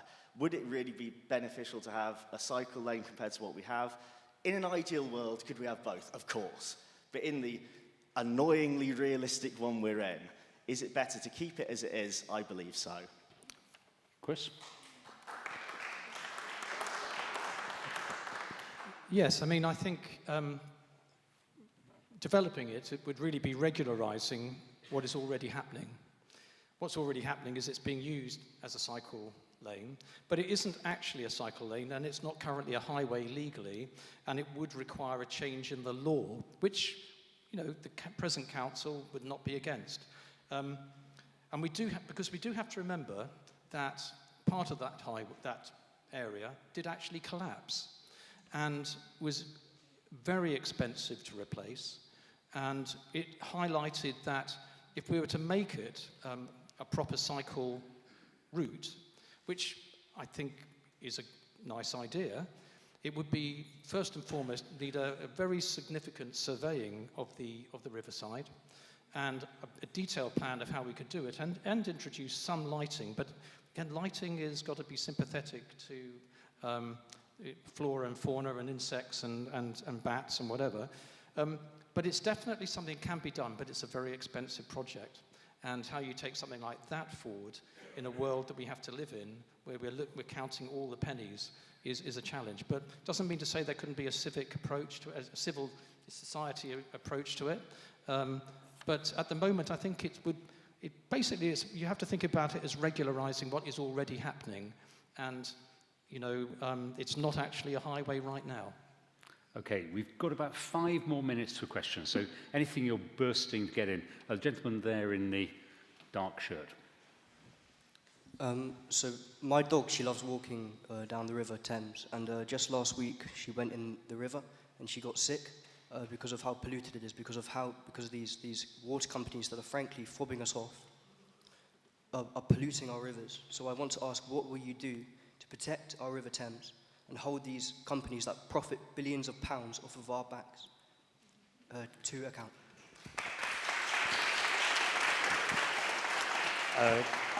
Tanya? I'd like to pass this question to Councillor Warlow. Yeah. Can I just ask a fairly short answer, because we're not too much on time? Yeah. Well, the Green Party has made it very clear that we want to renationalise water companies, particularly Thames Water. Yeah. That's, I think that we can tell from the popularity of that policy from the reaction in the room.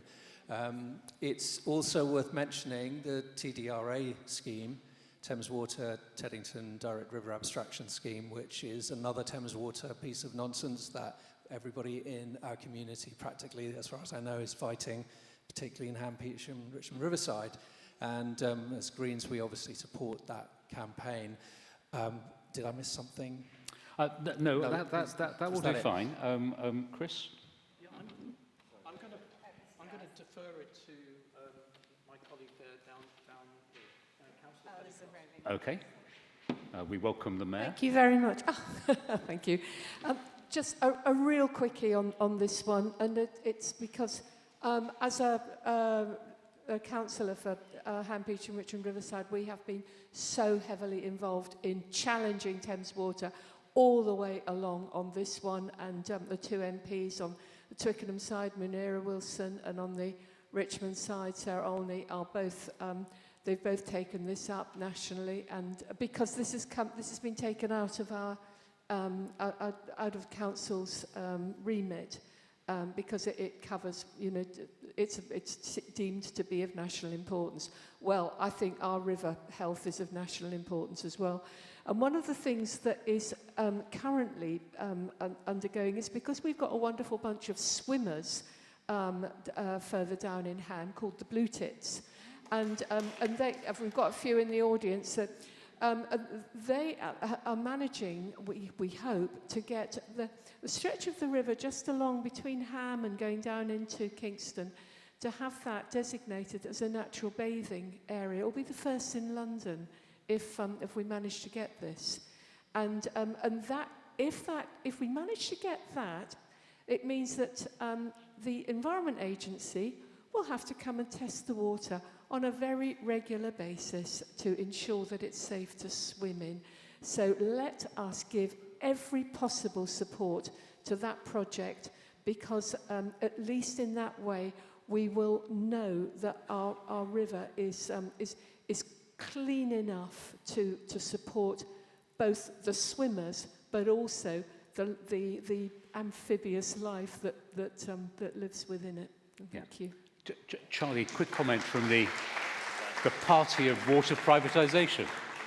So, first of all, I would absolutely wholeheartedly throw my weight behind supporting that as a designated bathing zone. I think it's incredible to think that however long ago it was that Bamber Gascoigne used to swim in the Thames just on Richmond almost every day, and that's something that cannot sadly be done anymore. And I would love to see a future in which that was at least more possible in Richmond, but certainly towards Ham. I think when you get that boat up towards Kingston and you get past and you suddenly get to where there are kids diving into the river, it's such a beautiful thing to have in such a central part of London. It would be amazing to have that privatisation of water or not. Okay. We haven't got too much time left, but I'm conscious that we had the question about cycling earlier on. And I suppose the question, to sort of reframe it slightly, was saying that Richmond is a wonderful place to live, but the terror of bikes coming at you at a huge speed, or e-bikes on pavements and the nuisance of bikes. I know this is a huge topic, but can I just have 1-minute answers from the three candidates about whether you intend to encourage greater bike use, and if you do, how you control it? So, Chris, do you want to go first? Okay, well, our policy is to encourage active travel and increase bike use and electric bike use. I think we're all of us really thinking about the negative aspects of increased bike use, and, you know, Lime bikes soon to be gone, but Lime bikes being proliferating as litter across the borough.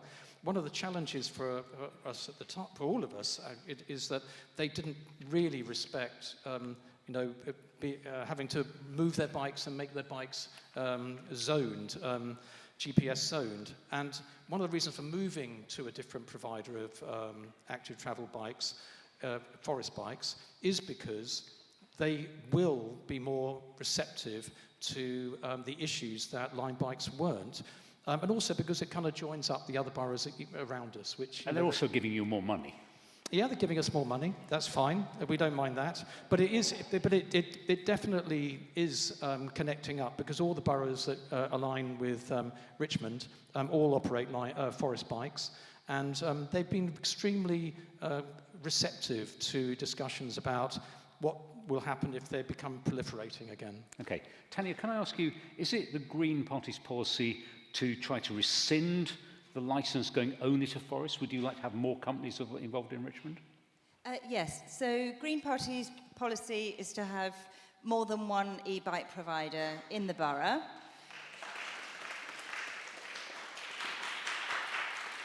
And we feel that this transfer has been made without consultation with Richmond Cycling Campaign or other people who cycle with any regularity. Who wants to cycle to a place? Lots of us cycle into central London, or we're cycling to trains and other places. It's not about making a little donut of forest bikes. No, we want freedom to travel across boroughs without having to dump a bike, have a different subscription, fiddle on our app and pay again to complete our journey. So it does need multiple providers. I think the nightmare with e-bikes is pavement litter. Okay, we do live in a small and crowded city at the end of the day. I would like to see firm rules and sanctions for people who are cycling on pavements, even children. You know, I had a child, I was walking with dogs actually, and I had a child cycling behind me on a pavement ringing their bell at me, wanting me to move my dogs over so that they could say, it was just a mess, and it was on a narrow pavement. So physically we have a problem that can't be fixed. It won't be helped by getting into culture wars around who's a cyclist and who drives cars, whatever. This is a shared space, this is our city, so we can police things better. Okay, Thank Charlie, final word. I actually surprisingly agree with quite a bit of that. I think that one thing that we definitely believe in is encouraging that there should be more e-bike companies rather than cutting the biggest one out of the loop. I completely agree that it makes it somewhat unsustainable when you have one in one borough, and really you want to be able to have the freedom that an e-bike entails rather than not. And I think that is something the council could have been far better at negotiating with. I'd somewhat respect the idea we've just pulled it, but I don't think that was really in anybody's interest. And specifically because, to an extent, cycle use is a bit of a generational issue. Nobody really of my friends owns a car. Everyone cycles. When I go to Brentford games, I'll hop on a bike back home. It's a lot easier that way, and it is something that encouraging bike use, making it easier, is something that benefits my generation, the generation below me, disproportionately. Okay, we're now at the end of this session, and we said the parties could have about 90 seconds to make a final set of thoughts about why people should vote for them. So, Charlie, since you've got the mic, do you want to go first? You've got 90 seconds from now. Fantastic. If I have my glasses on, that would be a lot easier for this. That was 10 seconds. I hate to be doing this to any Conservative here, but I'm going to take the first moment to say something personal, which is how incredibly honoured I feel to be here, not least because Councillor Baldwin, I hope she doesn't mind me saying this, actually was at she ran the kind of preschool I went to, and so I cried on her knee because I missed home. And on the other side of things, I hope he doesn't mind me mentioning this, Lucas did a fantastic job, and I was so proud because I was his religious studies teacher back when he was 11 and didn't cry as much as I did when I was at nursery school. So it really means a lot to feel like part of this community. And I hope that the real takeaway is, obviously to an extent, being what I hope you think were my fantastic answers to everything. You agree with me wholeheartedly. But more so than that, the fact that this is how the council should be. It's three people with diverse opinions, but good hearts and good intentions, having a good conversation where we disagree and hold each other to account, and hopefully have built something better than where we started. And as much as I love Richmond, as much as I think that it's an incredible place, the reason why I, at the age of 31, didn't have anything better, according to my girlfriend, to do than run for this is because I think that Richmond deserves better. Richmond deserves this happening at every meeting, at every council session, a disagreement by people who want the best for the area, but have very diverse opinions. And that's what's lacking when, sadly, there is such a whopping great majority and only one party that has had its chance, but has yet to really show that it's holding the party in power to account. And that's where a strong Conservative party is a strong opposition, and a strong opposition, hopefully, will bring this kind of spirit and an improvement to the borough that is really needed and welcome. Thank you very much. Sorry for not having my glasses. Tanya, 90 seconds, starting now. Thank you. So it's shocking that Richmond Council has 49 Liberal Democrats and only 5 Green Party councillors. I agree, this is democracy in action. I'm saying that we need more Green Party councillors so that we can build on our existing record across the borough, pushing the Lib Dems on affordable housing, climate action and community safety. Green Party local and national membership has trebled in recent years. For the first time, we're standing 3 candidates in every ward in Richmond. I've lived in Richmond for 30 years, and as I said, my children grew up here as well. My parents lived here too. I want future generations to thrive here, not be pushed out by high rents or dismissed by complacent councillors who do not listen to them. For example, a restaurant owner told me he wants more visible community policing to stop antisocial behaviour. Green Party's been asking for more funding for community support officers. The Liberal Dems wouldn't let this happen. In South Richmond last year, a person was nearly killed at the dangerous junction between Queen's Road and Manor Road. The Green Party listened, and we helped parents, schools, and local residents to launch a petition for safety, and now the Transport Council is going to review that the Transport Committee is reviewing that later this year. One elderly resident told me that there's no public toilets in Richmond Town Centre, and she doesn't like going into the centre because of this. This affects everybody. The Green Party has proposed and costed accessible public toilets in Richmond Town Centre to make everyone feel welcome. Liberal Democrats have 10 seconds, please. Vote Green for constructive, grown-up politics, fresh enthusiasm, and firm plans for a bright future. Thank you.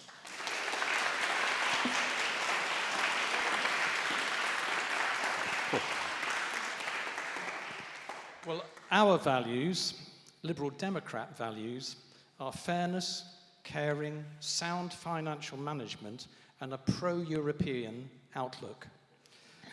We believe those values chime with the Richmond residents. And why do values matter? Well, let me comment on, as it's been commented against me, I'll comment the Greens, the Green Party. Their leader has got engaged in the local campaign, and, it's been talked about, and I can see that their crazy 10-mile-an-hour speed limit across Richmond will be totally unworkable. Their reduction by 10% per year of resident parking, totally unworkable here in Richmond. The removal of the free 30 minutes parking from people holding the Richmond card, I think, will be very unpopular. So where does that leave us? Because they also want to leave NATO and give up our nuclear deterrent. Values start at the top and go down to the bottom. I think green values are questionable. The Conservatives, well, people haven't forgotten that they, or forgiven them for trashing the economy, for breaking the NHS, and allowing our rivers to become polluted by sewerage. 10 seconds. So a vote for a Liberal Democrat will be for a strong local leader. Liberal Democrats really do represent the residents of Richmond the best. Okay, thank you.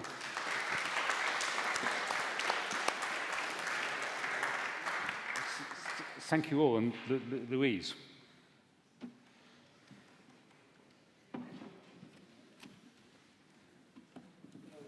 By croaking. First of all, I think we should thank all the candidates who've been on the panel and the Labour and Reform representatives, because they have exposed themselves to your questions. And that's something that's very valuable in our society, and we take for granted. We are a democracy. We have the opportunity where you can come and meet people who want your vote. You can ask them questions. It's also worth thanking the candidates and people who put themselves up for this, because most of us don't. And I think everybody who does deserves a round of applause.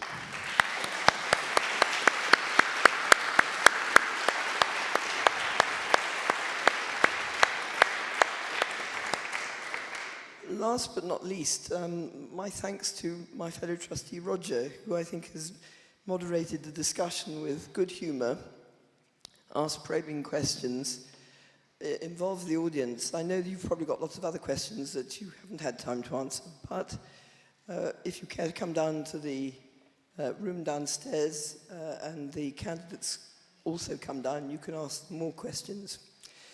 And the last but not least, Election Day is on the 7th of May, and Richmond will be celebrating one way or another on the 9th of May, which is the May Fair, and you can come and see the Richmond Society then, and some of the candidates will be celebrating, and some of the others perhaps not. So, thank you very much.